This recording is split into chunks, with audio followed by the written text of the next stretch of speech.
Welcome to Grief is the New Normal. I'm Dr. Heather Taylor, a licensed psychologist and grief specialist, here to help change the conversation about grief and build community and connection while we all adjust to this new normal we are living in. This podcast is for you if you are grieving or if you are supporting someone in a season of grief. Glad you're here. Hey friends, welcome back to Grief is the New Normal. I'm Dr. Heather Taylor, a licensed psychologist and grief specialist, and today we're talking about a grief that doesn't always come with a loss that you can point to, and it still packs a punch. The grief of unmet expectations. This is for all of you who thought life would look different by now, who did everything right and still ended up off script, who are sitting with the disappointment of the things that didn't happen or didn't work out or got ripped out from under you, because grief isn't always about death. Sometimes it's about the future we imagined and how painful it is to let that version go. So in this episode, we're diving into what it means to grieve the life you thought you'd have, how societal pressure messes with our sense of worth, what to do when disappointment feels like failure, and how to start moving forward without pretending you're okay with how it all played out. So let's get into it. Here's a sentence I hear often in my work. This isn't how it was supposed to go.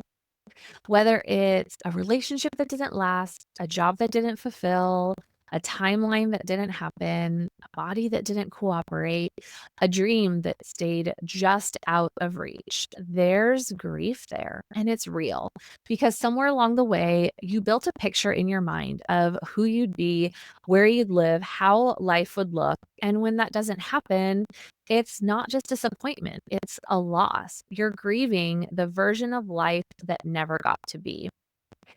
Story time with Heather. I have felt this acutely in different points of my life. And I don't know if it's all of the 90s, 2000 rom-coms I watched, and if that influenced how I thought my life was supposed to go. I don't know, but here we are. So there have been different points where I have felt behind. I lost my brother when I was 24. I had gotten my bachelor's of business from Gonzaga for undergrad, go Bulldogs, in business. And I did a contract job with Microsoft for a year, hated it. And then I was the executive admin for Barnes & Noble. And that was really fun. And I was good at the admin work. It made sense. It was easy. I didn't have to think too hard. It worked. And then Gare died, and it just made me question everything about my life.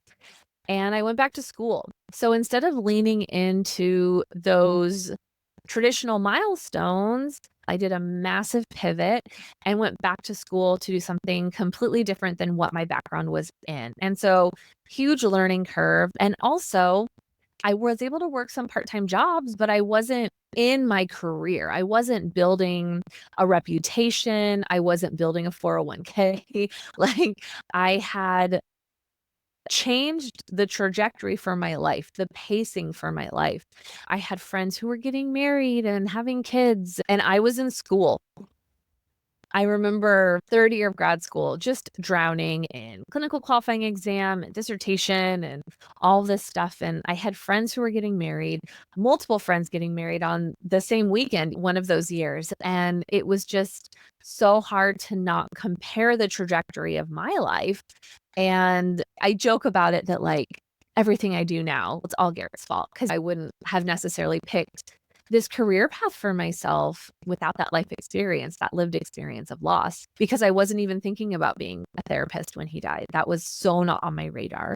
And so my life has taken this huge pivot, and it's hard to not feel like I'm behind the race. We, as clinicians, have to spend so many hours getting supervision and trying to build up towards licensure and figuring out what our niche is or the group we want to work with or the therapeutic approach, all of these big questions. And it's hard feeling like we're starting farther back versus same-aged peers who they own a home. It was weird in my early 30s watching people my age buy homes and feeling like I'm never going to have that experience or what's that going to look like, knowing that my life just got so derailed by grief. And I know that I'm not the only one. I know that other people have been through different hardships or life experiences where they've had to have a pivot, where they made a career change, where they thought they were going to get a promotion and didn't, where they ended up having to move and restart everything. And it's hard not comparing. And in grief, we even compare the weight of the loss, which we're working on reducing that comparison, and it still happens. So it's hard when we feel like we should be further along, or thought that our lives were going to unfold in a certain way and they haven't. And there's grief there. And it's not a death related loss, but there's still complicated feelings there. Moving away from story time, sometimes society makes this feel worse. And what really doesn't help is toxic positivity and unrealistic life timelines. We live in a world that says if you work hard enough, you'll get what you want. Everything happens for a reason. It's never too late to have it all. You just pull yourselves up by your bootstraps and you'll get what you want. That all American dream. Not so much these days. So listen, sometimes things don't happen because life is unfair, complicated, and or out of our control. Sometimes loss happens quietly, without ceremony, without language, without support. And yet, if you express sadness about not hitting a milestone or not having the life you imagined, you're told to be grateful, to look on the bright side, to move on. And here's what I want you to know. You're allowed to mourn what didn't happen, even if you're grateful for the parts that did. It gets to be that both and again. Grief over unmet expectations doesn't mean you're ungrateful. It means you're human and you're allowed to feel the ache of what could have been, in hopes that your story would have unfolded differently, that maybe you would have had people show up in a different way. It's okay to mourn that your life doesn't look like how you thought it was going to. So, how do we sit with these broken expectations without spiraling into shame or thinking we failed at life? And here's what I suggest. One, name what you lost. Say it clearly. I thought I'd be a parent by now. I thought I'd be happier in this career. I thought I'd have more time with them. These are all such valid statements, valid longings, valid grief. Two, stop measuring your life by made up timelines. Your worth is not tied to whether you hit certain milestones by 30, 40, or whatever society says. Let go of that schedule and start from where you are. Your story is unique to you. And working towards that historic white picket fence ideal where you're going to get a partner, you're going to buy a house, you're going to have kids, like these are not necessarily dreams that have to be yours. These belong to other generations, other timelines, and that's okay if it doesn't fit for you. We don't have to measure up our contentment with our journey, our progress based on these made up timelines that bear no relevance for who you are today and how you want your life to go. Number three, feel your feelings before you try to reframe them. We acknowledge it first. We name the feeling. We don't rush to gratitude. We don't shove it down with a positive quote. We sit with the sting. Let it be real. Feel the feeling. And then you can work on reframing it for yourself later if you want to. Just because someone's telling you to reframe, even if it's your therapist, that doesn't mean you have to. If you're not ready to get there, it will come up and evolve as you need it to when it needs to. All right. And then 4, write a new story and don't skip chapters.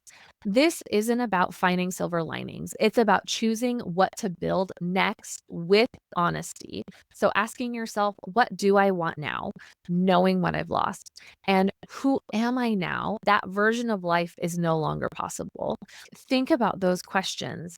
You get to write a new story for yourself. You get to decide how you frame that for you and what you're working towards on your timeline, not anyone else's. Sometimes it can feel like everyone else has the life that you want, right? Comparison is brutal, and social media makes it worse. A couple episodes ago, I was talking about the way social media can help with creating bridges and connection to community. Sometimes social media can make it a lot worse. You start seeing everyone else with the baby, the marriage, the career, the health, the travel, and all you can think is, why not me? That feeling, it's not petty, it's pain. And pretending it's not there won't make it go away. You are allowed to feel grief and joy for others.